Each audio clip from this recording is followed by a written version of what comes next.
Well, good morning, good afternoon, or good evening, depending on when you find this video. And just want to remind you that the book, But Hey, What Do I Know, is available at Amazon and Barnes& and Noble, and also through me at myranjones@gmail.com. Black Culture, Behavior, and History book, for those of you who don't know that. So, just want to talk a little bit today about another area that, we might have thought about. I know some of the guys I've talked to that I communicate with on a regular basis understand the issues I'm going to talk about today. And some people I talk to don't understand the issues I'm going to talk about today. So, I'm going to share some information that I believe could be beneficial either way.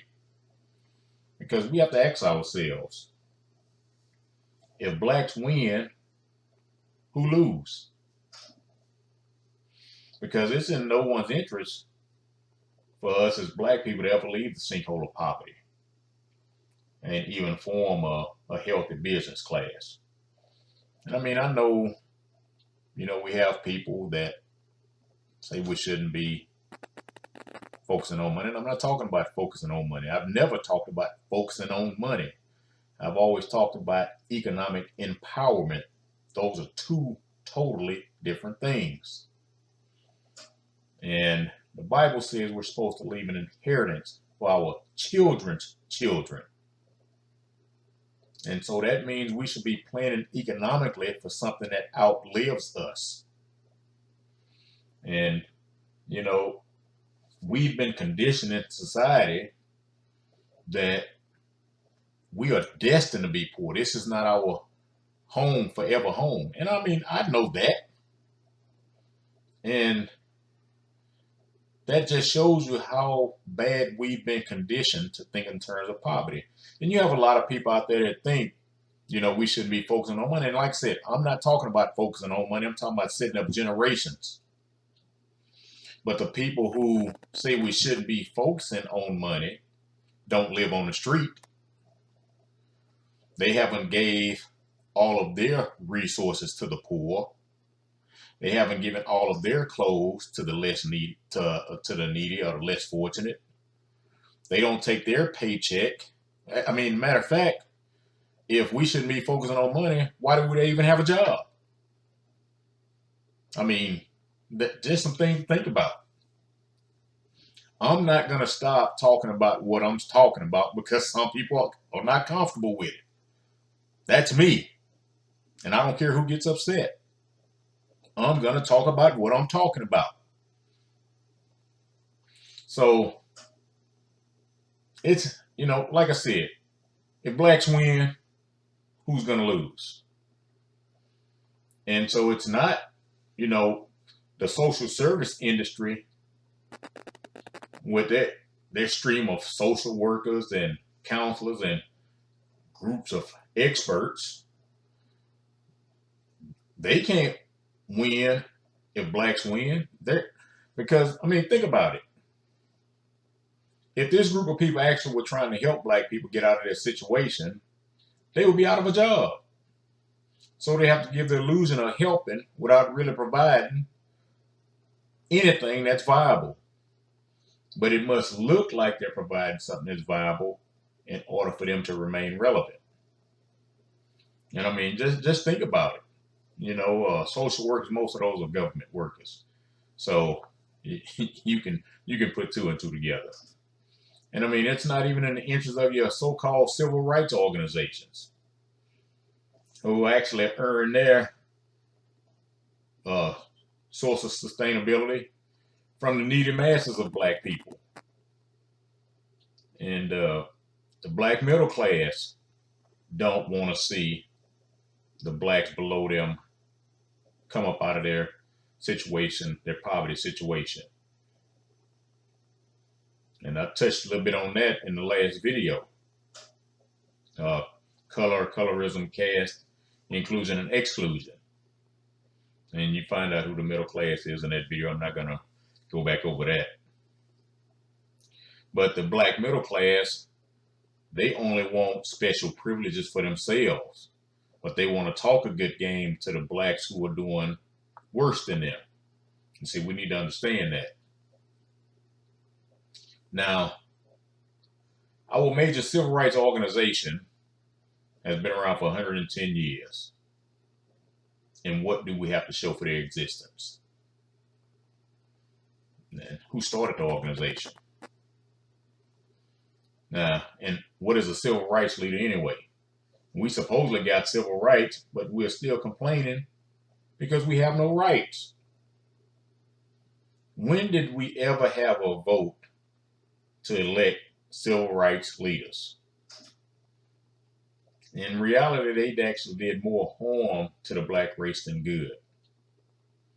You can check out my video on this channel titled Civil Rights Was Wrong and get some of that information. Were these civil rights leaders ignorant? And I'm not going to say they were dumb or anything, because they were all highly educated. But I will ask, were they ignorant, or were they actually following their agenda and their ideology? Because something that we were never taught was the head civil rights leader actually had a disdain for business ownership. He actually encouraged us to run to the government for our sustainability. Now, if we ended the black underclass, it wouldn't be in the best interest of academics either. And the reason it wouldn't benefit them is because then they wouldn't be able to write all their theses and doctorate and journal articles and write their books and all the other stuff that goes along with that. They'd be out of a job. So if they don't keep a steady flow of poor blacks to study and tell us what's wrong with us, they're going to be out of work. So they have to keep telling us we're victims so they can keep studying us and then telling society and us why we can't make it and why we're in a situation we're in. They tell us we can't make it because of whatever reason. I mean, all they have to do is tell us we're oppressed, when it comes down to it.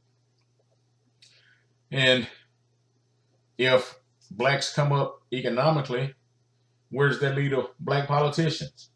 I mean, where does it lead to white politicians who also sit on top of a lot of these black communities? And the black politician is actually dismayed by the prospect of a strong, developed class of black entrepreneurs and a potential group of men and women usurping their power and authority. That's what they're most scared of. They don't want to lose their hold. They don't want to lose that grip of power. So if blacks start to succeed without these politicians, then they're going to become useless. I mean, did I already say that? And, my wife doesn't like me to laugh because she wants me to come across serious when I talk. But, I mean, they're already useless. What has a black politician even accomplished? A few years ago, an actual bill came out, and it was a bill on prison reform. And 11 of your black Congress people voted against it. And a person that actually, a congressperson in the district I live, was actually one who voted for it. I mean, he's allegedly the congressperson. So black politicians don't want to see black people succeed because they are the slave masters, overseers of black America, just like it was during slavery. And that's their job, to oversee blacks for the system. Name one piece of legislation that has benefited us that one of them has stood up for, that one of them has authored and promoted and got others to follow suit. But they sure push a lot of legislation for other folks in their districts. With all of these black politicians, why are we still dealing with the same issues with police departments around the country that have plagued us for over 100 years when we didn't even have a black politician. As a people, we always say that Republicans don't care about us. But let me tell you something from my personal experiences. That's with an S on the end of it. I've contacted politicians at every level over the course of several years in the state of Texas where I live. You want to take a guess which ones have always responded to me? Either via email or actual letters in the mail?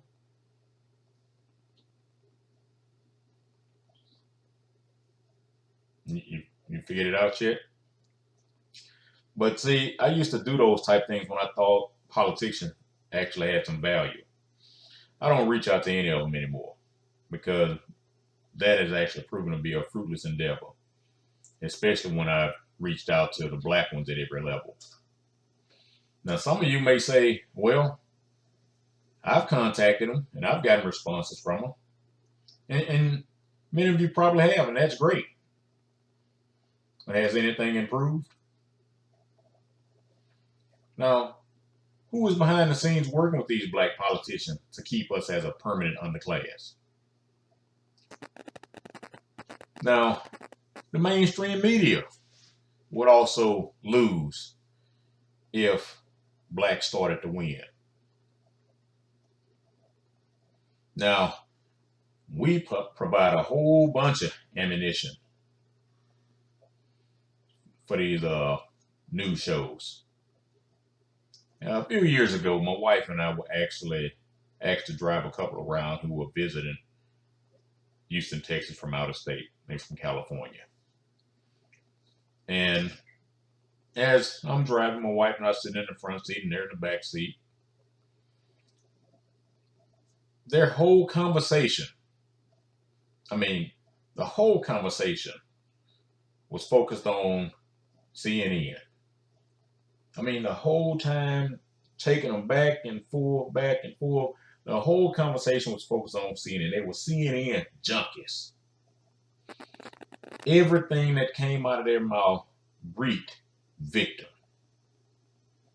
Why is it there are more channels painting us as victims than there are channels that tell us we can do better?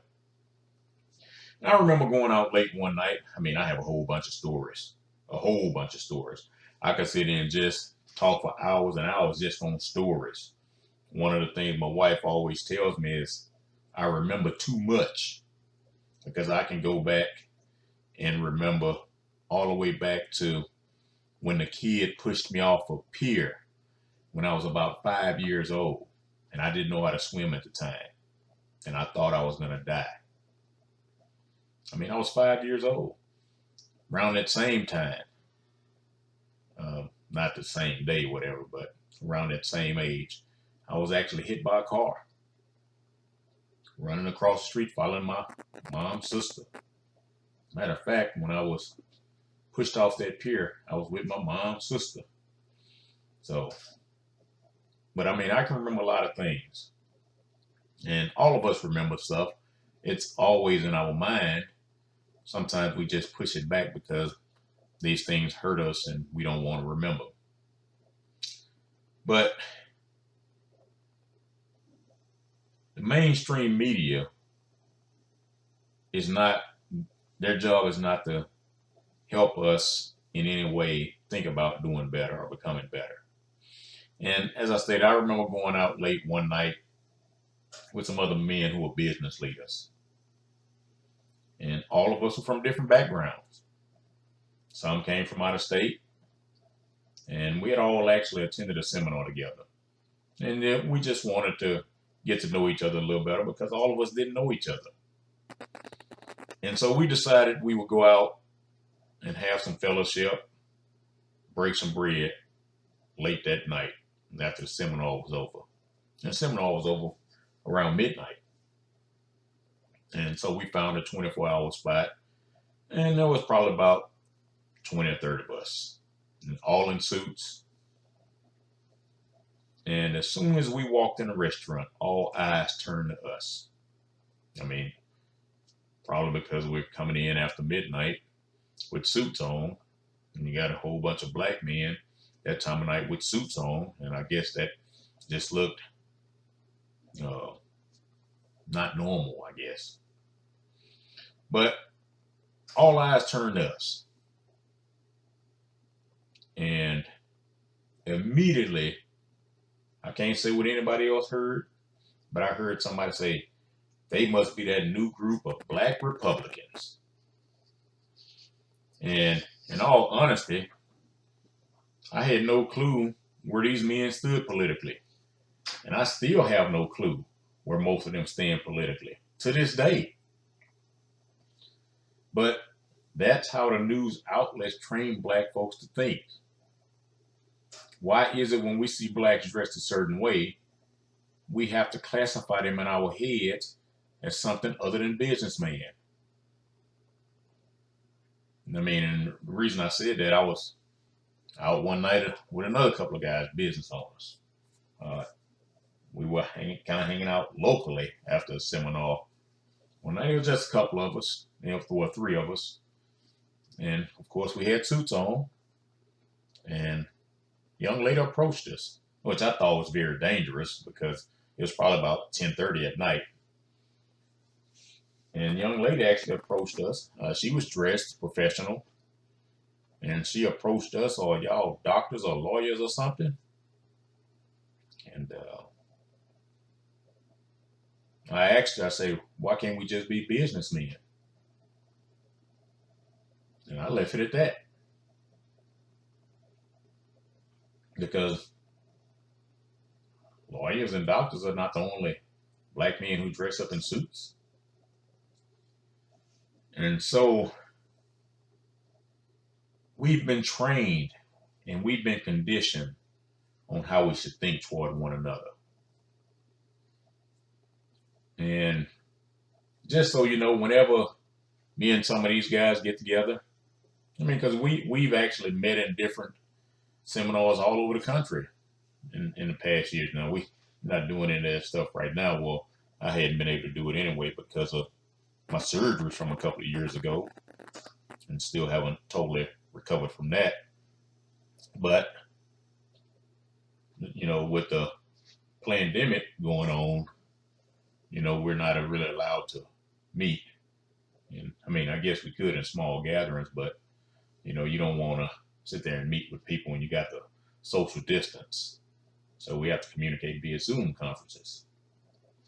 But whenever a group of us go out to break bread, like we did that night at the restaurant, the wait staff who takes care of us gets tipped very well. And we'll actually encourage them when we walk in to not factor in their tip beforehand, because they're going to more than likely shortchange themselves. But the loss of an underclass, a poor black underclass, is not in the interest of black entertainers either. And that's unfortunate as well. We've allowed our minds to be filled with garbage music over the years. And I mean, I grew up on it. And when we had black rappers talking about civil rights issues, political issues, community uplift issues, and incarceration issues, many black youth were actually getting informed and educated. And as these groups started to produce more and more music like that, all of a sudden we had the rise of gangster rap. Now, who was behind the scenes actually promoting that? And I mean, there used to be a show on that was, you know, saw a lot of black women couldn't wait for the show to come on. I think it came on Thursday nights. I don't think it comes on anymore. I'm not sure. But I started seeing black men get excited about this show. And then to top it off, I started seeing black male preachers get excited about this show, where the black woman was having an affair with the president, who was married and was white. And I saw these blacks talk about how powerful of a woman she was. I mean, there's nothing wrong with the guy. being white, but he was married in white. But at the same time, if we look at something for the underlying messages like I do, it's nothing more than a professional look on the slavery system, where the black slave woman would be raped, and sometimes they voluntarily slept with the white slave master, and the wife knew about it too. So we have to look for, I mean, you don't have to look for it. I'm looking for the underlying messages. And I never watched the show. I just got enough in studying what was going on to understand what was going on. But we sat there and promoted that stuff, and we talked about that stuff openly every week. Can't wait for this show to come on. But we get excited about television shows that promote adultery, homosexuality, and gender confusion. Who's behind that? Now, I'm going to let you in on a little secret. There are only two genders. There's no confusion. You one or the other.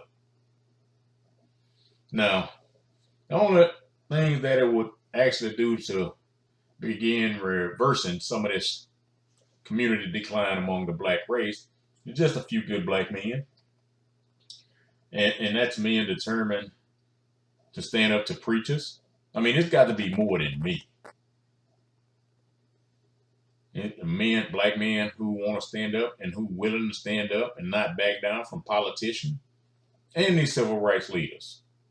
It's got to be more than just me. You know, as much as I have talked to these people over the years, talking by myself, I'm just like over in 1 Corinthians 13 when said, I'm nothing but a clanging cymbal. I'm the only one making noise. We got to have more than me, folks. And that's one of the things I deal with in my communities. A lot of my neighbors wait for me to call a congressperson or call the city to come out and address the issue or call a county to come out and address the issue. Hey, folks, I get tired too. You know, all these folks sitting around doing nothing, expecting everything to fall on my shoulders. When our power goes out, which it does quite a lot over here, I start getting text messages. Myron, have you called the light company yet? I mean, the time they spend calling me, they could call a light company. But I'm just saying it's got to take more than me. It's going to take more than me. And I'm pretty sure it's not just me, but over here in my community, it's just me. We're going to need more than just one person in each community standing up to these demagogues. And because they're actually kept in place through white liberals and their propaganda. Now, we need some black men that's ready to gather black men and black women who are ready to operate in our own best interests. We need men, black men, who are ready to return us to that time in our history when economics was at the top of our agenda. And it was actually considered imperative to learn and master the workings of the marketplace. Stop letting the marketplace master you. And see, Booker T. Washington, y'all know I love me some Booker T. Washington. And Booker T. Washington, he had a vision. He had a huge vision. And he was working on that vision largely before he passed all of a sudden. But he wanted a lot of well-trained black men and women prepared to create their own economic niches.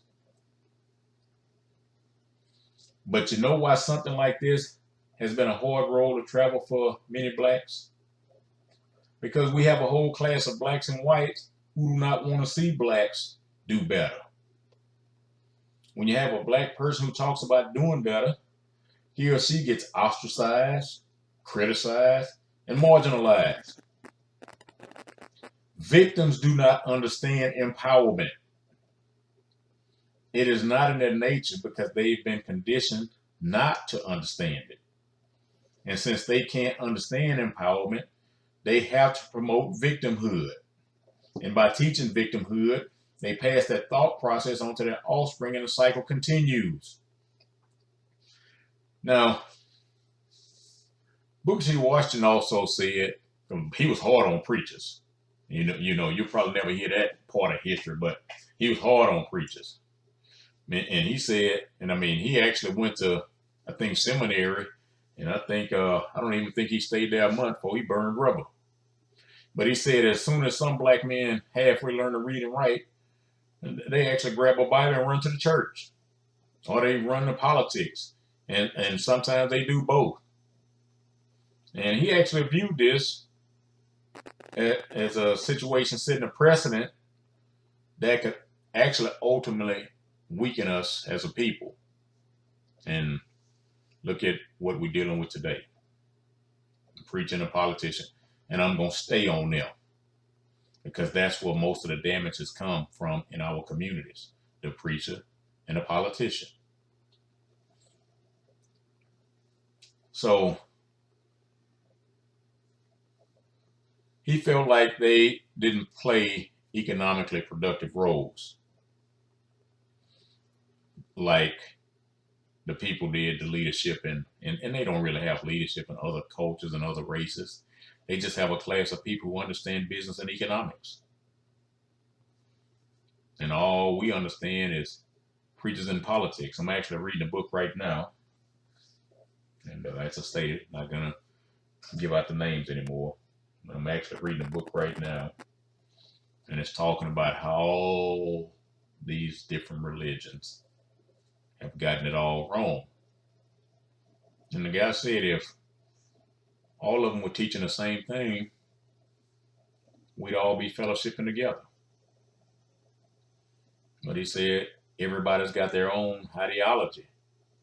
And when you have to promote a separate ideology from somebody else, you have to go a separate way.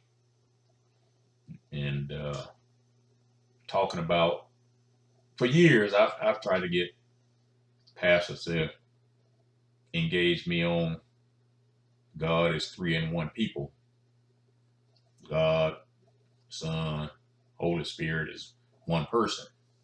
Well, I've always kind of had trouble with that because I was always trying to find scripture to justify that. And I mean, I struggled for years on that. And I really struggled. And I even had a woman who's an atheist one day. She told me, she said, Myron, she said, I've talked to preachers all these years, and this wasn't a black woman, but she was actually seeking somebody to help her biblically. And she said, Myron, she said, if you can help explain to me the so-called Trinity, she said, I'll start believing in God again. And you know what? I couldn't explain it to her because I've never found any scripture to support it. I mean, I know there's a few out there that somebody will twist and use, but somebody with more than one personality is schizophrenic, bipolar. Well, I guess if we call it a triune deity, it couldn't be bipolar. But there used to be a rap song called Split Personality. And so that's basically what we're saying God is if we're saying he's 3 different people. Because we say that Christ sits on the right hand of God. So if Christ is sitting next to God, that means it can't be the same being, right? But I wasn't planning on getting into all that. But I'm on these preachers right now. But these preachers are solo operators. And first of all, that's a red flag anyway, because no assembly meeting, which we call church gathering, is supposed to be a monologue. It's always supposed to be a dialogue. So they shouldn't be solo operators when you have a assembly meeting or a church gathering, whichever one you want to call. But they become solo operators. And in essence, what they're doing is they're becoming the owner of the church business. And you can scratch the church out of that. They're becoming the owner of a business. And so they become owners of the private little church entity. And by doing this, they avoid the risk of competing economically with other men in business. And so once these pastorpreneurs establish a group of loyal followers, then they can actually just look to them for their prestige and a dependable income. And Carter G. Woodson actually mentioned it in his book, Miseducation of the Negro. And he said these men in the pulpit were doing nothing but fleecing the flock. Carter G. Woodson been gone a long time. And black preachers, and not just black preachers, but white preachers too, but I'm talking about black preachers, they fleecing the flock heavily today. I mean, you might have heard me mention before, within a 5 square mile radius from my house, there are 42 churches. That doesn't make any sense. And so my cousin sent me a video not too long ago by Pastor Geno Jennings. Now, I don't know where Geno Jennings is located, but I do listen to him from time to time. And the message he was delivering said that there is nothing, I'm going to say that word again, nothing in the Bible that supports paying a preacher. And, you know, he said he had a job, and he had 7 kids, and he said his boys' stomachs are like bottomless pits.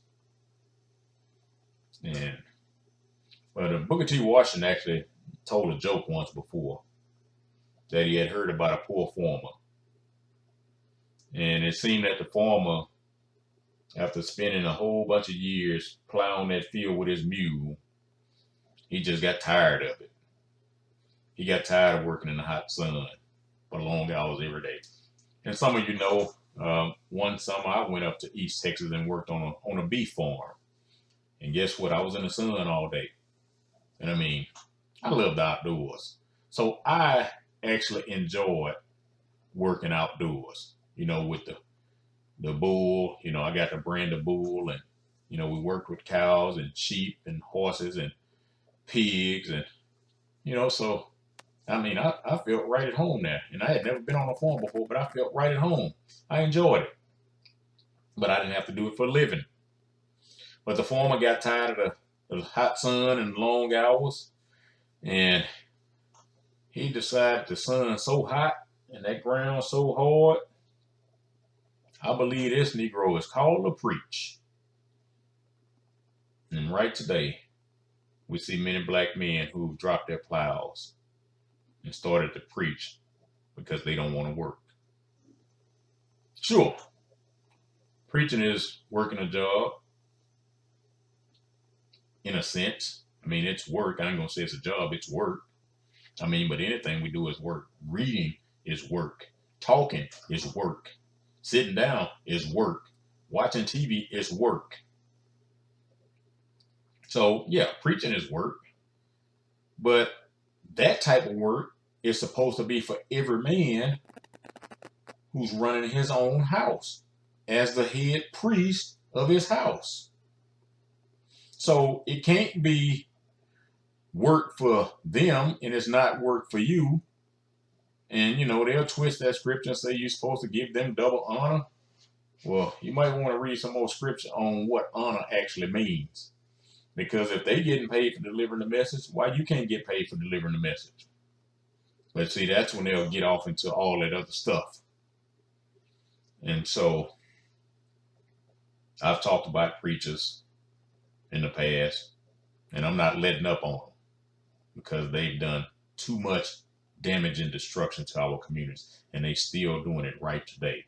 And so many of us can't see the difference. And the 2 areas that's hurting us more than anything are politics and preaching.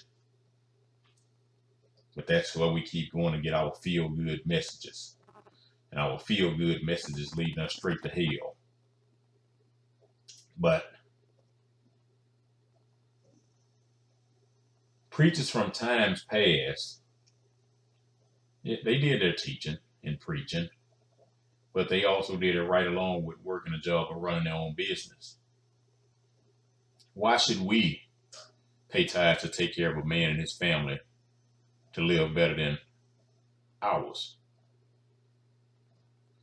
Why should the pastor's wife dress better than my wife off of my dollars? Why should the pastor's kids attend private school off of your dollars while your kids attend public school? 1 Peter 2:9 says, but you are his chosen people, the king's priest. You are a holy nation, people who belong to God. He chose you to tell about the wonderful things he's done. He brought you out of darkness of sin into his wonderful light. Now, who is the king in this passage? And who are the king's priests? That's you. Once you decide to follow, you don't just automatically get granted that. That's you once you decide to follow and you rededicate your life or dedicate your life. Now, a study of the New Testament actually reveals that all Christians are priests. And I'm not gonna. I've been doing some research on that word Christian too, and I've got some questions on that now. I mean, I've had it for years, but I'm actually starting to research it now. So I'm not so keen on the word Christian anymore, because being a Christian and being a Christ follower is not the same thing. I mean, do you some research. But Peter said also in that same chapter that you also as living stones are being built upon a spiritual house, a holy priesthood, to offer spiritual sacrifices acceptable to God through Jesus Christ. And so all Christians are of that holy priesthood and can offer spiritual sacrifices to God. And that means all of us had a right to go directly to God through Jesus Christ, who is our high priest. And I mean, that's right out of Hebrews chapter 4, verses 14 through 16. And so, I mean, I think the Bible even says you shouldn't even call another man father. And I've seen some translations that said reverend is only reserved for God. I mean, but I've seen some different translations. It said some say reverend, some say revered. So, I mean, I don't know. I'm going to have to go pull out my old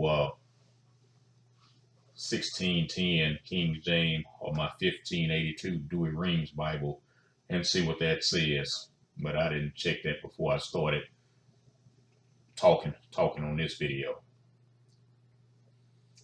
But Jesus is our high priest. And so in reality, if you think about it, I mean, and I know some say elders and bishops are your earthly priests, but no, those words actually have different connotations than what we were taught and what we're still being taught. Elders are people put in place to keep the assembly meetings running in order. The elders are not supposed to be, they haven't been given authority over us. And that's what we need to understand. When we start talking about elders, bishops, and priests and pastors, what we're saying is we've placed an intermediary between us and Christ. And no man can go to Christ and repent and ask forgiveness for our sins. Elders, bishop, priests, pastors are nothing more but a lateral move from the Catholic Church, from the priest. And so you need to start studying that stuff. But many of these black men actually ran to the pulpit in times past in our race because they said they were working to solve the race problem. Well, how's that working out? Well, they were lying back then, and they lying today. They want the prestige that comes with the title or the position and the designation that says pastor.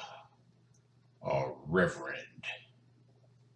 And some of you might have heard me talk about some years ago. My doorbell rang, and I answered it, and there was a gentleman out there, and he was soliciting money for his church.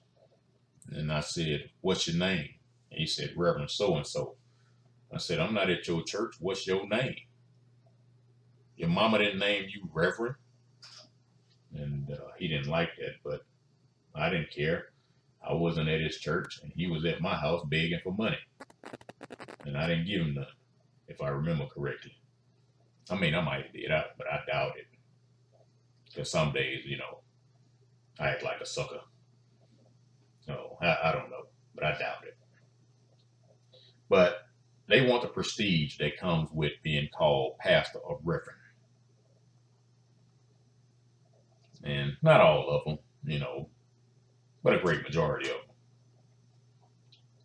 And at the bottom of that thought process is someone who has a low self-esteem, who has a poor self-image, who has low self-worth, who doesn't understand self-love.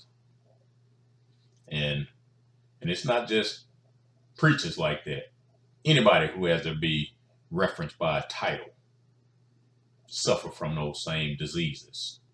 And I heard Miles Monroe say years ago, he said, "Can you tell me the last name of any man in the Bible?" He said, "What's Moses' last name?" He said, "What's Peter's last name? What's Matthew's last name? What's Abraham's last name?" And then he said, "But on top of that, what's Jesus' last name?" So, and I remember meeting a gentleman years ago, and he's a dentist, and because he was a dentist, I just say, "Good to meet you, doc." And he said, "Man, I'm not in my dentist's office. My name is Wayne." And that told me a whole lot right then. But a lot of us need those titles behind our name because we want people to know we're important. I mean, I think you can let people see that you're more important by the way you carry yourself versus putting a whole lot of initials or words in front or behind your name if it's not part of your birth name. But in the 1950s, E. Franklin Frazier, who was actually a sociologist, and E. Franklin Frazier did a lot of writing on the black classes and things like that. And he actually asked the question as if we were, the Negro population was too overchurched. And you heard me mention earlier, 5 square miles of my house, we got 42. And because ego gets in the way, and so these men don't want to come under the headship of another man. And I mean, like I said, it's not even valid, but they don't want to come under the headship. I mean, think of how many things we could do in the community if the church shut down their doors, all those churches shut down their doors and pooled all their resources together and created one big church within 5-mile radius. And you got enough different men who can deliver the message on Sunday instead of the same guy every Sunday. And then you have more resources coming into the church. And then look how many resources can go out into the community. But you know what? Your black pastors don't care about what's happening in the community, in the black community. I dare you to prove me wrong. And I'm not talking about individuals. I'm talking about as a whole. Because if they did, the communities surrounding the church, the neighborhoods surrounding each one of those churches wouldn't look the way it did if they cared about the community. And because we've lost the men out of our homes, which was by design, we've actually looked to priests and politicians to solve our problems that we should be solving in our own homes. By giving our power over to these two groups of men, we've actually enlarged their power within our community. And for many of us, politics is a drug, and we have to get our fix. This past election was a perfect example of that. Sadly, the political drug is just like a crack rock. The hit is only going to last you for about 20 minutes. And sadly, that's about how much awareness many blacks have about their candidates. And I mean, I'm giving them more credit than they deserve, because I don't even think their awareness is even 20 minutes long. But it's just a quick hit. It's just the emotional high for the moment is the point I want to make. As a people, we get so tied up in who to vote for instead of what to vote for. And when we turn our power over to someone else, we actually absolve ourselves of all responsibility. And Miles Monroe said in a book, I'm not going to tell you because I said I'm not, but he said in the book, slaves are always irresponsible. Free people are responsible. And so we want to absolve ourselves of our responsibility, because when we get an awareness, then we have to become responsible with that new awareness. And since we don't want to become responsible, we like to remain ignorant. And ignorance equates to irresponsible. But black preachers, black politicians, and white politicians too, and civil rights leaders actually form a strong protective circle. The politician supports the civil rights defender, who's going to turn around and advance the agenda of the politician. And the preacher from his pulpit advances the cause of both of them. Black preachers are notorious for their blind support of black politicians and white politicians, as long as they have a D next to their name. I can't tell you how many times I saw politicians come in black churches around election time, lying to the congregation, talking about what they're gonna do. But it is what it is. So I didn't even plan on doing this video, just to let you know that. I was just actually going through some stuff, and because I know I said I wasn't sure if I was going to release videos weekly for the rest of the year, and I'm still not sure. But it's one of those nights I ain't went to bed yet. Oh, I didn't even realize what time it is. It's about almost 2 o'clock in the morning. But I just started talking, and just wanted to share that, because I'm not trying to put anybody down. They do a great job of that themselves. My objective with these videos on my channel is to open your eyes, give you some awareness of how we've been manipulated and played for decades. And at this point, I can say for over a century, because we're 20 years into the 21st century. And all of this stuff started right after the Civil War had ended. So we're in 3 different centuries, and we're still complaining about the same things. We're still dealing with the same things. And I mean, the only thing that's different now is the years have advanced, and we look more professional in our appearance and our demeanor. We come across more educated, but we're still battling the same things. And so if you go back through my channel and just take some time, I think this might be video number 75 on this channel. I think 76, somewhere around in there. But if you go back and listen to this stuff I've been talking about on this channel, and I'm not saying I'm great at anything, I'm just saying I've researched a lot of this information, and I do it because I care about us as a people. Unfortunately, I have a lot of people that share the same skin tone with me that don't feel the same way I do, and that's fine with me. But don't try to minimize what I do just because you don't agree with it. And that's what I've been talking about, how you have a class of black people who don't want the patient to get well. They want us to remain sick. And I remember hearing a sermon years ago, and the pastor said the whole head is sick.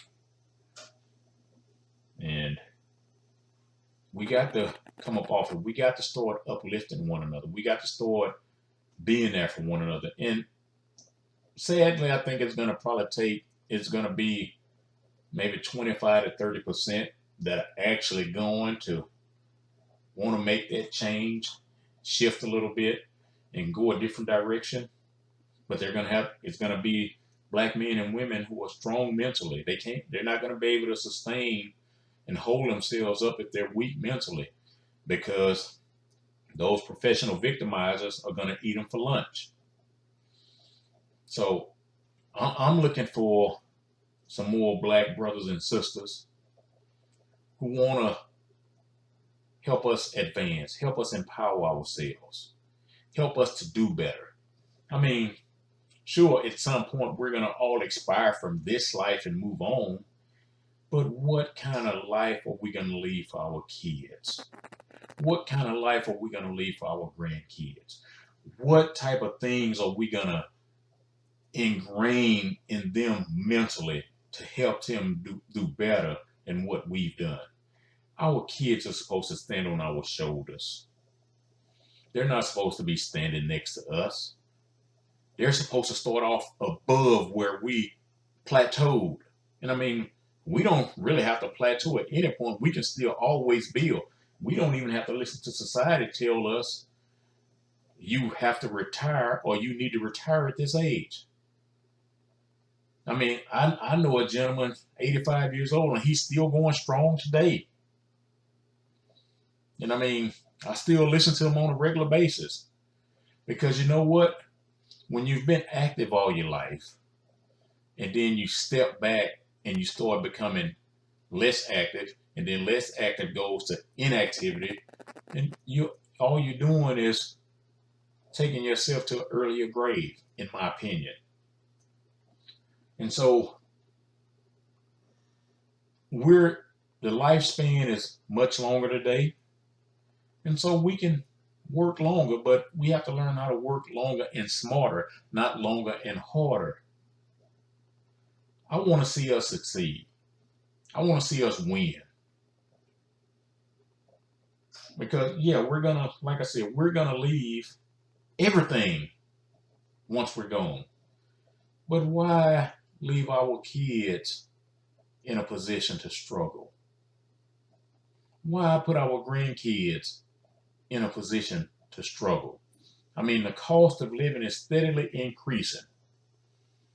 And if we're not making more money than our parents made, adjusted for inflation, we're actually behind them, and we are behind them. I mean, somebody that made $40,000 back in 1970, that $40,000, that was 50 years ago.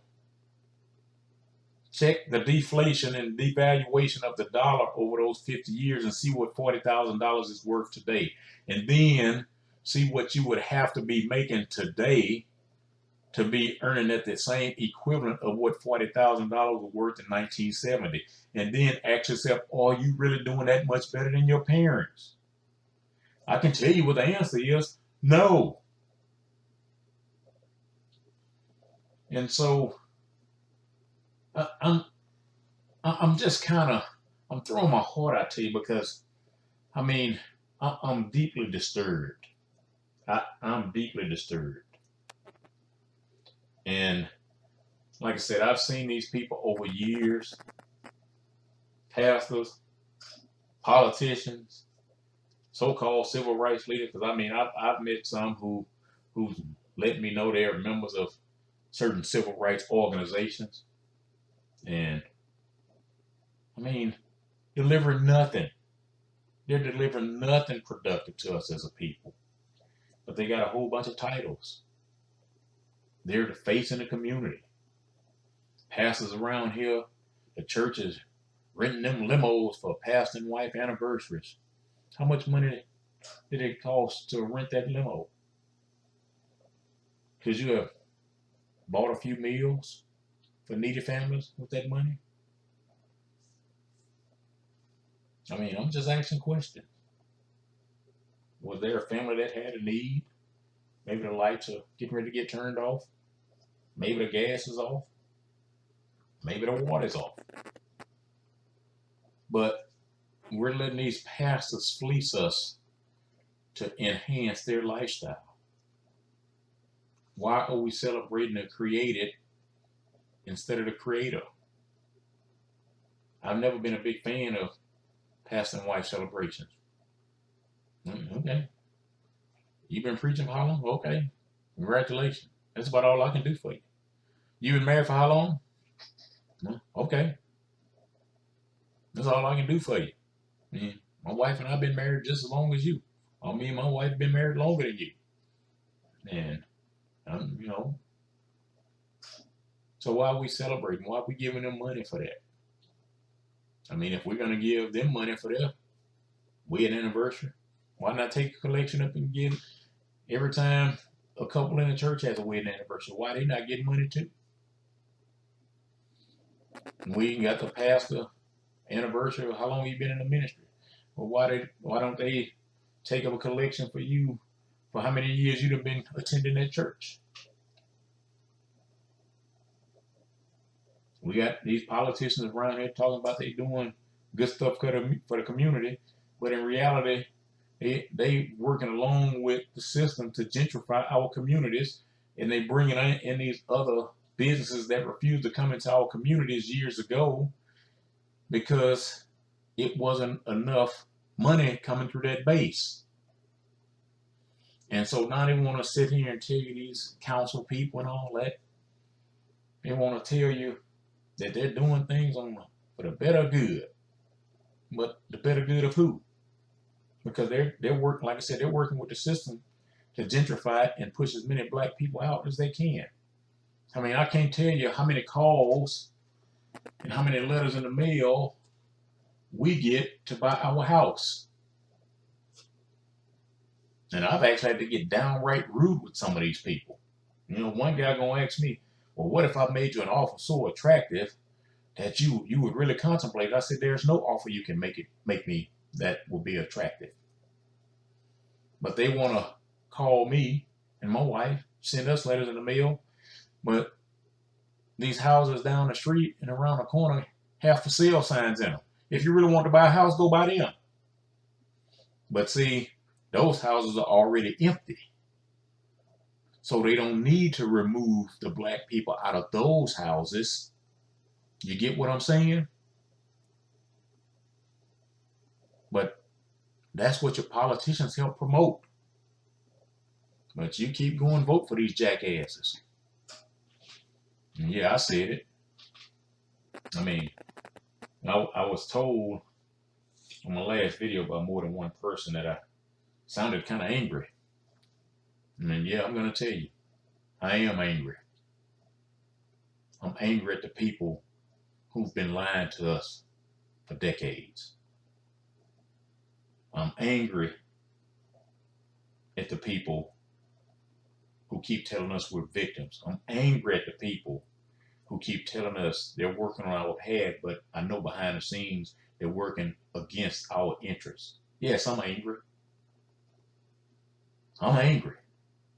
And if you're not angry, something's wrong with you. You should be angry. Why do we have to sit at the bottom of everything that's productive? We haven't built anything since the Civil Rights Act was passed in 1964 because our civil rights leaders told us we had arrived. The problem is we had arrived, but the train had already left. See, while we're around here listening to our civil rights leaders tell us go to government, everybody else is building their economic foundation. Everybody else is making sure their families stay intact. Everybody else is making sure their husbands remain in the home. But we're around here listening to all these people that have done nothing but bring damage and destruction to us as a people. Yes, I'm angry. I'm real angry. But I know how to control my anger. And that's the key. But if you're not angry, you should get angry. Like I said, I've done enough content on this channel. There's no secret where I stand. I do a lot of research. Matter of fact, right before I started doing this, I was researching some stuff and written by a lady. I think she lived from 1829 to 1868, and then I think the other book I downloaded, the guy lived from 1742 to something. But it was books written about how black people were treated back then and how they thought it was wrong, and how these white men went and plundered their land, stole their resources, sent them on slave ships and brought us over here, brought our ancestors over here. And one book, 372 pages, and the other one 678. So I'm always researching. I downloaded those two books before I even started recording this, because I'm always on a quest to learn. And you should be too. Don't accept the knowledge that you've been given all your life without researching it for yourself, because that's what many of us have done. We left school and we figured we didn't have to learn anymore. Well, let me tell you something. My greatest learning came once I left school. And to be honest with you, I didn't like what they were teaching me anyway, because they were teaching me what the system wanted me to know. And the books I buy and download and do things like that, those are not books you will ever see in a classroom. Why aren't we taught in school about success principles? Why aren't we taught in school about how money really works in this economy? Why are we not taught about entrepreneurship? Why are we taught to go get jobs? Why are we taught how to go and count other people's money? I mean, the system is teaching us what the system wants us to learn. And I've seen books. I saw a book not too long ago that I had an interest in, and that interest left me real quick because the book was $40,000. And so you have to understand, when they start pricing books like that, they don't want you to get your hands on it. And my question is, why make it available if you're going to price it out of practically everybody's reach? But they know the average person doesn't have the resources to go spend on a book like that, especially a book that's less than 100 pages long. But they make those textbooks free to you. Amazing how that works, ain't it? Textbooks tell you what to think. They don't tell you how to think. All that outdated stuff. I've always been a history buff. Growing up, I'm still a history buff. But I like studying the history that interests me. I don't like studying the history they forced me to learn in school, high school, college. You know, in order to pass this class so you can graduate, you have to go and study this, and you don't have to master it, but you got to do enough to earn a decent grade in the class. I mean, some parts of it I enjoyed, most of it I didn't. It didn't interest me. And in all my years of school, I think one class actually interested me, and that was woodshop. You know why? Because I was creating something from nothing. I had to sit down and I had to use my creative mind. I had to decide what project I wanted to build. See, my first year, I took woodshop in the 7th grade and 8th grade, but 7th grade, the teacher gave us plans, gave plans for what all the students in the class were going to build. And back then, they were called OP clocks, Ocean Pacific, you know, the name brand Ocean Pacific. I've never been too good at blending in with the crowd. And so I told Mr. Foster, I don't want to build that. And it just so happened that year they brought a young lady in who had actually just graduated college. And I think her degree was in architecture, and that was the first job she could find. And so they put her in the shop class. And it was a big shop class, even in middle school. And had some drafting tables set up in there. And me and a few other kids decided we wanted to do the drafting aspect because I just didn't want a project that everybody else had. And so the 7th grade year, I did drafting in woodshop. My 8th grade year, Mr. Foster came back. They put me back in woodshop again. My counselor, Mr. Williams, put me back in woodshop again. And that year, I think they made Playboy clocks. And I didn't want to do that either. But that year, I decided I was going to make me a lamp. And Mr. Foster allowed me to make a lamp. And 2 other guys actually made lamps too when they saw what I did. One guy almost copied my lamp, size for size. All the dimensions were almost the exact same as mine. And the 3 of us made it to state competition. But nobody went to state competition with them clocks either year. And when I got to high school, I actually told my woodshop teacher, Mr. Brown, when they put me in general woodworking again, he told us this was going to be the project, and it was a recipe box. And I told him, I said, look here, Mr. Brown. And if you talk to him today, because I still talk to him on a regular basis, if you talk to him today, he'll tell you, I was different from most of his students. And he told me, so I couldn't have told you that while you were in high school. He said, because I didn't want that to go to your head. But I was different. And I went to him and I said, look here, Mr. Brown, I'm looking at the rest of my classmates in here. I mean, I'm 14 years old. But I had confidence in my ability in woodshop at that point because I had achieved something none of the other guys in my class that had come from other schools and had even come from the same middle school with me. I had achieved something they hadn't achieved. I had got first place in a regional competition. I didn't place in state, but I made it to state. So I had accomplished something. These guys, the rest of these guys in my, I said, so Mr. Brown, I said, look, I said, these guys, the rest of the guys in the class, they can make them recipe boxes because they all beginners. I said, I'm not new to this. And he said, son, he said, it doesn't matter how much experience you have. He said, you have to start, everybody has to start at the same spot. And so reluctantly, I made the recipe box.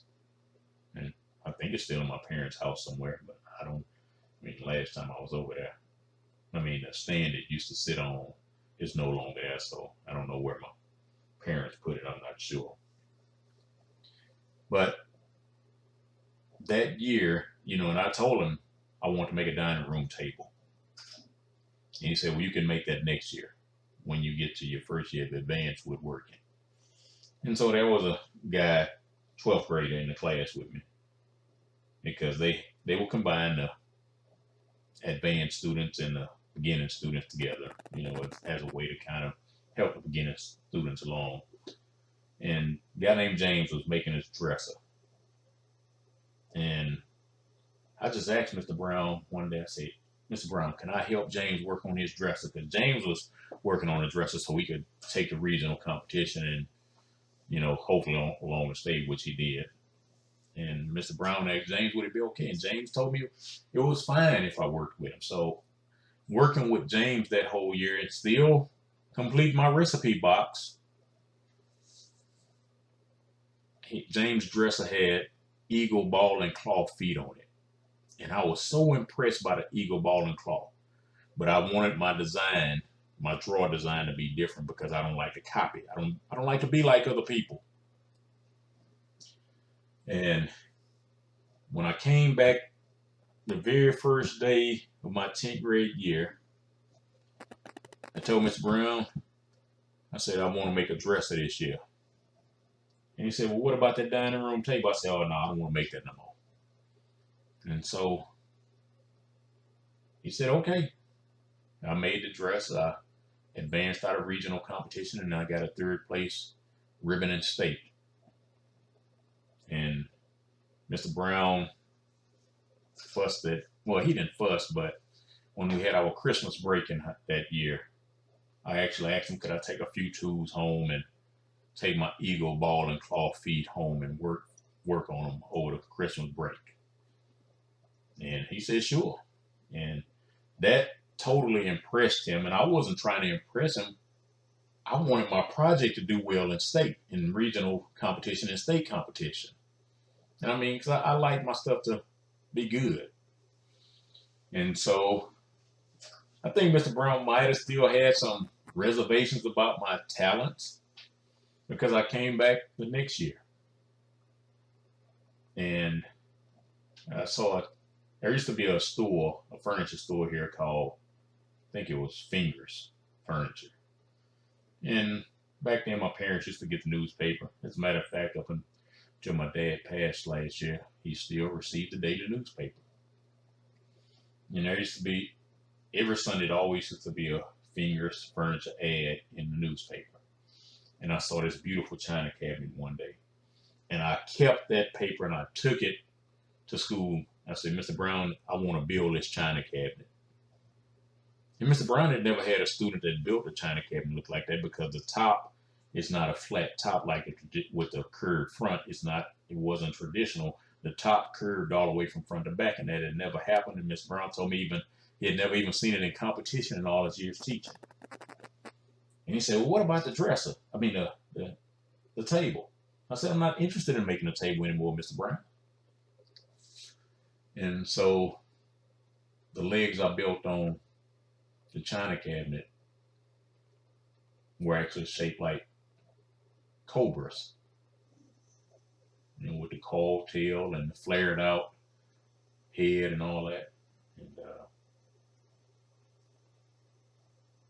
And so I ended up getting 2nd place in state with the china cabinet. In my senior year, I made a grandfather clock and ended up getting 1st in the state. So those were the only classes I was ever interested in, because in building those projects, the thing you have to do first is, even though you have a picture in your mind of the overall dimensions, you have to actually sit down as the student who's building that project, and you have to write out the dimensions for every single piece of wood that project takes. That takes some skill. That takes some thought process. That takes some creativity. I wasn't allowed to create in my standardized classes. And in all honesty, those classes were boring to me. I like to be in the process of learning all the time. And I say all the time because even when I'm speaking publicly, they have always said that the teacher, the one who's teaching, actually learns more than the ones who are listening. And so I'll give a speech and I'll be talking. I'm like, where'd that come from? But, it's already in you.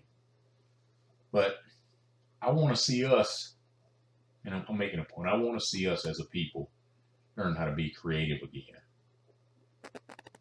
Learn how to build some things for our communities again. And learn how to uplift each other again. We can do it. We've done it before. We need to stop allowing these people who don't bring anything to the table keep telling us we're victims. That bothers me. It really bothers me. And so, as y'all can tell, I've kind of gotten off my content. I'm just giving you some of my heart at this point. And there's no more content for tonight. I'm just going on and on because I just we're in a fight for our lives, folks. It might not seem like it, but we're in a fight for our lives. We've entered battle, and unfortunately, we've entered unprepared. And so, in essence, what we're doing is we're fighting blindly. And if we keep fighting blindly, the only thing we can hope to accomplish is another loss. We can't be victorious when we're fighting blindly. It's not going to work for us. We got to be willing to fight, but we got to arm ourselves to fight. You know what I mean? I'm not talking about a physical fight. Yes, sometimes it might come to that. It might come sooner than later. But we got to be ready, and we got to be willing, and we got to be able.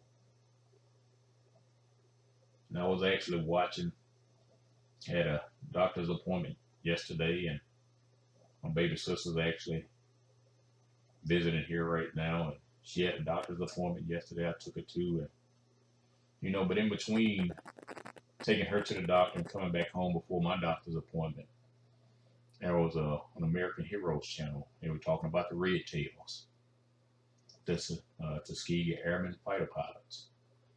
And I hated I had to stop watching it to leave for my doctor's appointment. I was so intrigued by it that I was almost ready to cancel my doctor's appointment because I like documentaries better than I like the movies about stuff. I know they made the movie, but I kind of like the documentaries a whole lot better than a movie because the movie, a lot of times, they'll glamorize a whole lot of stuff. They'll add certain scenes in and stuff that for the dramatization to keep you captivated throughout the movie. And if you're going to tell me a story, I want the story. I don't want you adding filler in because you think it's going to be entertaining and captivate me. Documentaries captivate me. That's just me, though. But we got to be willing to fight. But we have to arm ourselves to fight. What's the saying? Don't show up to a gunfight with a knife. And we're not even showing up with a knife. We're just showing up. And then as soon as we see somebody else with a gun, we turn around and go back home. But we got to be willing to fight. And we're losing our communities. We're losing our neighborhoods. And it all started because we lost the men in our homes. And we lost the men in our homes because we started allowing these men outside our home to come in as absentee husbands. And we allowed these men smooth talking, charismatic words to minimize our black men who might have not been making it as much economically. And that's troubling that we've allowed this to happen. If our black women didn't have the government there to depend on, how many of them would all of a sudden be willing to get back with a man and submit to that man? See, our black women will submit to them preachers, but they won't submit to their husband. The preachers know what they're doing when they cater to these women in their messages. They know they're usurping that man's authority when they deliver a lot of these messages. And as so-called men of God, they should be ashamed of themselves. I just heard an interview the other day that was 2 hours and 20 minutes long, and it was about a pastor that I greatly respected. And I mean, I still respect him. And he said some things from time to time that I totally didn't agree with. And I'm not just saying from my perspective, I'm saying from a biblical perspective, that teaching is wrong. And a former member of his church, and I mean, he's passed on now, but a former member of his church was talking about some of the things that was going on behind the scenes that he was doing. And I mean, it greatly disappointed me. I mean, like I said, my discernment is to the point where, okay, I know, hey, I studied this in the Bible. That's not what the Bible says. I've read over 50 different verses of translations of that verse. My understanding ain't the same. And I've read all the verses surrounding that verse. That ain't what it's saying. And when you got a man who won't allow other men to get close to him because he don't trust anybody, that's a red flag to me. Because if you don't trust anybody, that means you can't be trusted. Like I said, I respect him because he brought some awareness to me that I didn't have biblically. And like I said, I studied it on my own to confirm what he was saying. And so the stuff that I could use, I used.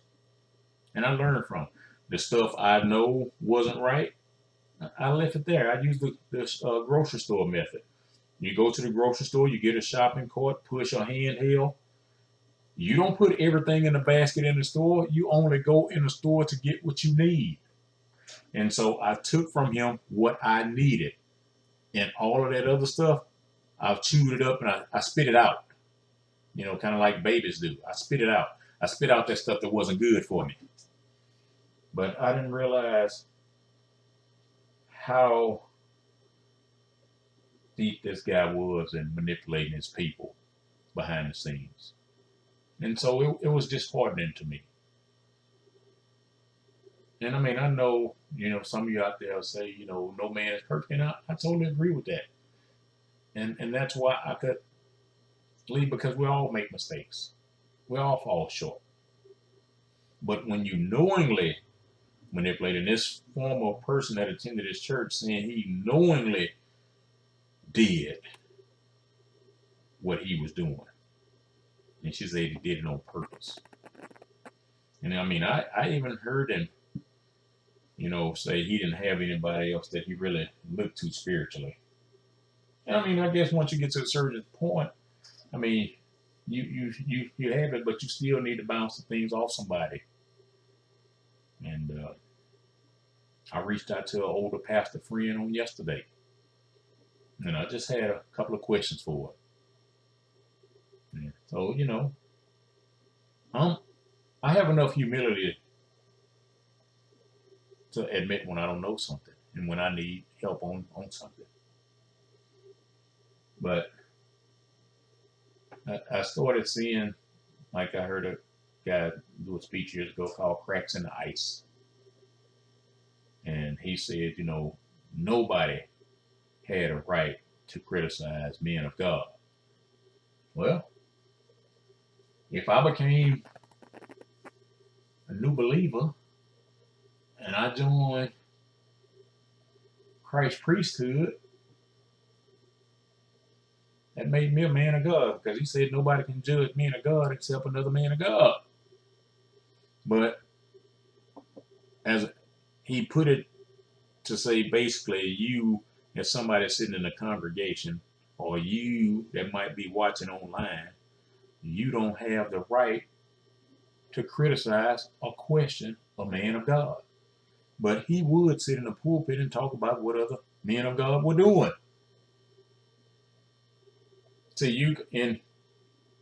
for him, he could criticize other men of God, but you couldn't criticize him if you followed him in fallacy or something. And so they're untouchable. Many of them are untouchable. All of your politicians are untouchable, black and white. I mean, They come into your community for an event. If they come, they got security with them. Why some of your pastors need security? If it ain't their time to go, won't God protect them? So why they need security? The people that they say they love, they protecting and shielding themselves from those very people. Yeah, I'm gonna stay on these pastors and politicians because until we come from under that yoke, we're gonna keep experiencing the same thing we're experiencing right now. I just read a couple of days ago, 2, 3 days ago, something like that. It was in the New York Times or New York Post, and it was talking about black people have helped Joe Biden win the presidency. Now what? And as I'm reading the article, Black Lives Matter activists said they had reached out to the Biden administration and they hadn't got any response back to any correspondence. And if I'm not mistaken, that's the exact same thing Ice Cube said when he reached out to the Biden administration, the Biden campaign. But we got mad at Ice Cube. But Joe Biden is not doing anything new. Joe Biden is showing you who he always was when it came to black people. Because he's already appointed several Latinos to his cabinet. But the people that he was supposedly cheesing with before the election, he ain't got time for them now. I mean, I gave you that source. You can go check it up. I gave you the title. You can go check that yourself. No, he didn't talk. It wasn't talking about the Latinos, and then that's from a whole different site and source. But he's appointing. I mean, he gave a couple of black people some positions and basically try to reel y'all in that got questions for him. That want to question what he said. I mean, question I have: what did he really say? Because to me, it didn't sound like he said a whole lot of nothing. All we know is I'm gonna vote for him because I can't stand Trump. But what you got for your vote? Same thing I have to ask you after every election when you vote for a Democrat. What you got for your vote? And so let's stop running to the government. Let's stop running to these preachers. Let's start running to each other. Let's start building with each other. Because as long as we go to these preachers and politicians, we're going to keep strengthening their power hold on our communities. And the more strength we give them, the harder it's going to be for us to take it away. The way you take it away is you get businessmen and women to start educating the people. And you see that the banks haven't been favorable in giving blacks business loans. So you're going to have to find some non-traditional ways to start business. Because that's the only way we're going to take our communities back. We can't take our communities back if all we're doing is running every Sunday to a building to get a feeling for about an hour, hour and a half. We can't improve our communities if we go to the voting booth the first Tuesday of every November. Because in the off years from the national elections, you have your local elections. And then when you have your local elections, your national elections every 2 years. So you're always in a repetitive cycle of having to go to the polls every November. And what do we have to show for it? We're going to have to cut out all these so-called leftover, washed up civil rights demagogues who are supposed to be speaking on our behalf. Learn how to speak for yourself. They're not doing us any justice. They're lining their pockets at the expense of us. Get away from all this trash in the news. I mean, I saw a video clip with about 16 to 20 different news outlets. And one person has to be writing the script for all of these people, because whoever did the video, they did an excellent job of playing all these people saying the exact same words at the same time. I mean, the words didn't even deviate from each other because it was the exact same script given to each one of them. And so I don't watch news. I mean, watching news is a depressing thing because even the weather person is negative. Tell you it's a 20% chance of rain tomorrow, but you got an 80% chance of sun. But they conditioning you. And so I guess I'm gonna stop rambling now, because it's after 2 o'clock. But my wife gonna probably say something to me about how long this video is. But I'm gonna stop it anyway. And hope you get some value. Hope you find some value in the information I shared. I'm not fussing. Like I said, I'm angry. But more than anything, I'm concerned. I'm concerned about Black America. I'm really concerned about us. And I mean, I hope somebody else out there has a level of concern and want to do something about it. And I mean, if you need somebody to talk to, send me an email. Give me some contact information. We can have a conversation. Let me know where your head's at. I mean, I don't mind. Don't come to me with that foolishness. I mean, you've heard what I've been talking about in this talk, and you can go back and listen to some other talk. So if you're not in the solution business, don't even reach out to me. I don't have time for it.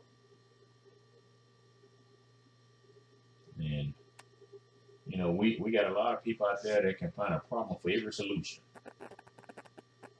And so if you're not in the mindset that you want to help make things better, don't waste my time. Well, I'm not going to let you waste my time. Like I said, I do have discernment. I'll cut you off in a minute.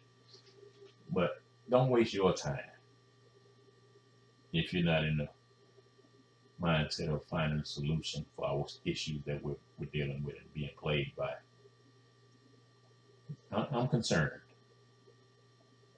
I'm really concerned. I mean, this whole thing that popped off early February of this year, I mean, how many people do you know are suffering financially because they might have lost a job, or they might have got their hours cut, or they might have had to take a cut in pay? How many people you do know that haven't paid their rent for 6, 7, 8 months? How many people you know haven't paid their car note for 3, 4, 5 months? How many people you know might have not had some food on their table? I mean, we got some needs out there, folks. We got people hurting. And I mean, if you're hurting, reach out and let's see what we might be able to do to help you. But I'm also not looking for people who want handouts. I want people who want to hand up. I don't want you to keep coming. Hey, we're struggling this month. Okay. Hey, we're struggling this month. Hey, we're struggling this month. We have to start talking about some solutions. And so we have to learn how to build recession and depression proof incomes. See, long as we're exchanging hours for dollars, all we're producing is a linear income. We're going to have to learn how to create exponential incomes. And we can't create exponential income with linear thinking. And that's what the school system has given us, linear thinking when it comes to economics. And so just think about the stuff I've said. And if you want to have a conversation, let me know. Reach out to me. As I stated, myranjones@gmail.com. If you want to talk. If you don't, no love lost. You don't actually have to talk to me to go out there and be productive and get some things working in the right direction. You don't have to talk to me. You can talk. There are a lot of other people out there you can talk to. And I'm just saying, if you don't know where to look, a great place to start is somebody who's actually extending a hand to you. So I think I'll shut that down right now and tell you enjoy the rest of your day.